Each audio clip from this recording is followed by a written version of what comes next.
Afternoon. I'm curious about, I've had this idea that our energy technology is reflective of our separation or connection with our vortex. We agree. So I see... In fact, we would broaden it to say everything that is manifesting, whether it is political or religious or technology, everything that you see is that. It's a reflection of what's going on vibrationally. So as I also have this curiosity of how Esther and Jerry ride their bus around the country and ride the oceans and continue sort of in a circular fashion. It's actually more like a figure eight. More like a figure eight. Creating sort of, like being here is different than listening to your tape. And somehow I see that this travel that they do is sort of like a Johnny Appleseed planting of seeds. People come here, they go out into the community, they stimulate, they have energy, things start moving, and collectively this constant churning has created something, a dynamic that is opening up, contributing to the opening up of a broader vortex. In fact, it is the largest vibrational movement that has ever been. Yes. Well, that sounds pretty good. Well, we wanted it to sound good, but it's always true of where you stand out here on the leading edge. And so when you think about the generations that have been launching rockets into the vortex, and then you think about more people consciously, physically focused, moving into the vortex, and therefore allowing the movement that generations have been asking for, that's why the movement is so great. In other words, you don't need to hear this from us because your natural exposure to life will cause you to sift through contrast. You can't help it. And it will cause you to launch rockets of desire. You can't help that either. And Source will always ride the rocket of desire and will always hold steady to the vibration of the furthest expansion that you've reached for. And when you as individuals or as collective consciousness have your croaking or death experience, you'll reemerge into it, and the next generation is born from that expansive place. So the well-being is assured and the expansion is steady. But when we talk about a movement, we're talking about a time when more physical beings are deliberately reaching vibrational alignment with what's in their vortex so that they are experiencing the harmony of alignment pre-croaking. That's what's exhilarating. More people deliberately taking control of their flowing of energy. Well, I'm interested in that pre-croaking experience. And so with this shifting of our relationship to energy technology, and I've heard you say previously that the result of all this economic thing that we've gone through, that we have 5 times more, I think you said, in the escrow, yes. That will be in the escrow. Yes. I see that this energy technology shift where we're able to utilize energy more clearly and directly and precisely and cleanly would be an opening towards that, where in the world we've had so far, we've competed seemingly spending more money for less resource. Well, we agree with everything that you're saying, and your premise is valid. But there is something that if you can integrate this into what you're already knowing, it will move you swiftly into a new place. There's always been energy technology. In other words, not so long ago, you were excited about steam and coal and oil. In other words, you are always finding a leading edge way to utilize resources. And the resources continue to expand exponentially in order to satisfy you. So you will never run out of resources and you will never run out of energy, because energy is about thought vibration, and as long as you exist as thinkers, there will always be that, and it is always renewable. But in the physical manifestation, which is the way you're wanting to direct this conversation, the thing that keeps individuals or larger groups of collective consciousness from experiencing a faster and fuller benefit from energy that already exists in the vortex is the pushing against the status quo. In other words, it's the demonizing, the fossil fuel burning that is the biggest hindrance to the discovery of the new renewable energy. In other words, anytime you wage battle against what is, you hold yourself out of the vortex and you're not one of those inspired to the new ideas. If any of you who are leaning in those directions could just hear us when we say, if you could give up on your need to convince one other, to convince the government or to convince agencies, if you could just let go of your need to convince the others, you would find the technology in the vortex and it would be so vivid and doable that they could not ignore you. But what happens is, so almost every step along the way, you are looking back to see how you can convince them of something that they have so many axes to grind. There are so many reasons. There are lots of reasons that people are holding back. Part of it is ignorance. Part of it is they benefit more with it as it is. Part of it is they don't want to rock the boat in any significant way. Part of it is fear of the unknown. In other words, there is a lot of resistance about that. But if you could leave that out of the equation and just accept that you can't control it and don't need to, and you could just bounce into this place that is already there and get into the vortex where you can see clearly what is there. The conversation is the same about scientists who want to reach into new frontiers, but don't let themselves do it because they're so busy examining the details of the now reality. And you just can't look back and forward at the same time.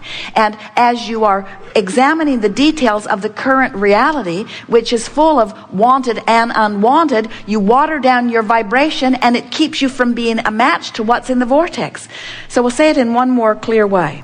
So as an individual or as a collective consciousness or as generations of collective consciousness, you have launched into the vortex of creation a vivid vibrational escrow. Talk about renewable energy. In other words, if you could see it, it would thrill you and it would give you ease and sense of well-being and understanding that there is always another idea and it is readily available to you.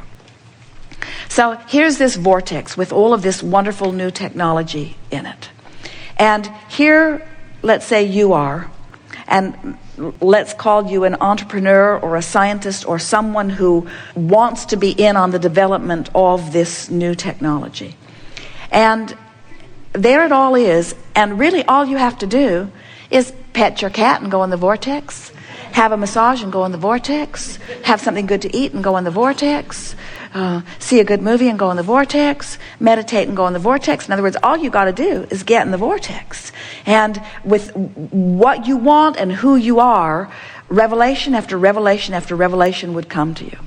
But so many people who could just go in the vortex and receive the clarity that's in there waiting for them, instead they examine what's going on and try to get those people to understand what's going on over here. And in their effort to get those people to understand what's going on over here, they have to come out of the vortex because those people aren't in the vortex. So they come out of the vortex to explain to them, and then they lose their connection.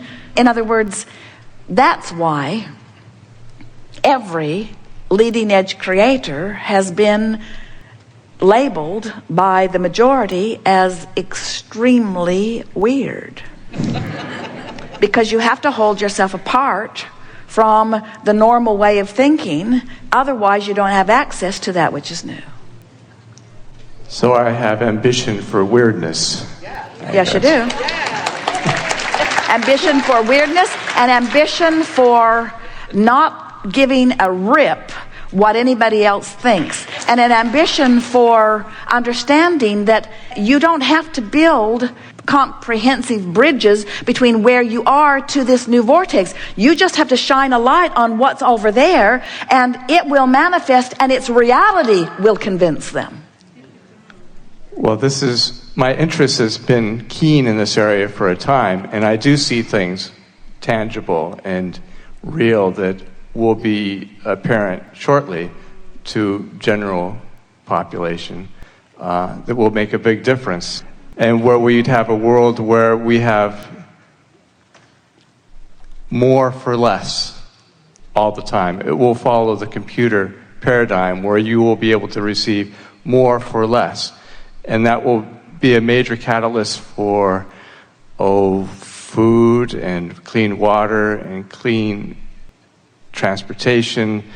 It would just be a huge boon for our economy and well-being of our planet. It's very exciting. If this time-space reality has the wherewithal to inspire the idea within you, this time-space reality has the wherewithal to deliver the goods.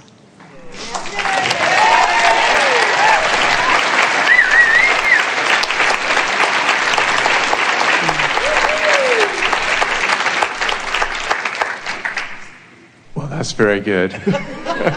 Thank you very much, and thank you for Jerry and Esther doing your figure eights around the country and delivering all this. Well, you know, one of the things that Jerry and Esther enjoy the most, in other words, they are enjoying their travel, but what they really enjoy is this gathering. This gathering is the most exhilarating thing for them and for us, because this is where you bring your conscious physical awareness and you converge with your broader perspective and literally take thought beyond that which it has been before. And so to Jerry and Esther, often it feels like the same group moves from city to city, because many of you are up to speed, many of you are listening to the subscriptions. In other words, Esther was exhilarated, nearly dancing down the hallway just now, because she can't wait to go back and listen to some things. Jerry's notes are full of first. And Esther can hardly wait to go back and listen, because even though it may feel a little slow going, to nudge into places where you have not been before is big movement, you see. And so then you nudge into those places, and then by virtue of your repetition of thought around them, you make them the normal thought. Big gains are being made today. That's what you're experiencing in technology and in energy movement in general. In other words, the more you are able to step back and accept that this is a vibrational world, and the analogy that you were offering, we really think it's worth repeating, that the mechanical world was a wonderful world, but the digital world, you're using less energy and you're getting more done with it. The electronic world is far different from the mechanical world. And this electronic world that you're beginning to understand through your internets and through your computer chips, this technology that you are accepting as normal is so much closer to the vibrational reality that we are talking about. It's not far to move into this understanding that everything that exists, that you see as this knock-on-wood physical world around you, was pre-paved through the vibration of thought. And if you can just, even as a result of the conversations that we've had here today, if you can settle into the knowledge that if it became a thought, it has already become a reality. And as you accept it as a vibrational reality, then the step to the manifestational reality is the easiest step of all. The most difficult steps have all been taken. In other words, the contrast that made you ask was a much more difficult step. And the answering of it and the combining with law of attraction's response to it, that was an easy step. And the easiest step of all is the one still to be made, where you release your doubt and allow your belief. That's the easiest step at all. But what it requires is accepting that you are a vibrational being, accepting that this vibrational reality, that this vortex of creation exists, accepting that your emotions are real, accepting that your emotions are your indicator of your proximity to this vibrational reality, and a quest like nothing that you've ever felt before to be one who seeks the best feeling that you can find. In other words, if you let your emotions guide you, they will guide you right in to the answers, right in to the technology, right in to the manifestations that you are looking for. And the distance between where you are and where they are is the blink of an eye, really. It's just the shift of a vibration. So close. Well, I accept all that, and I thank you very much.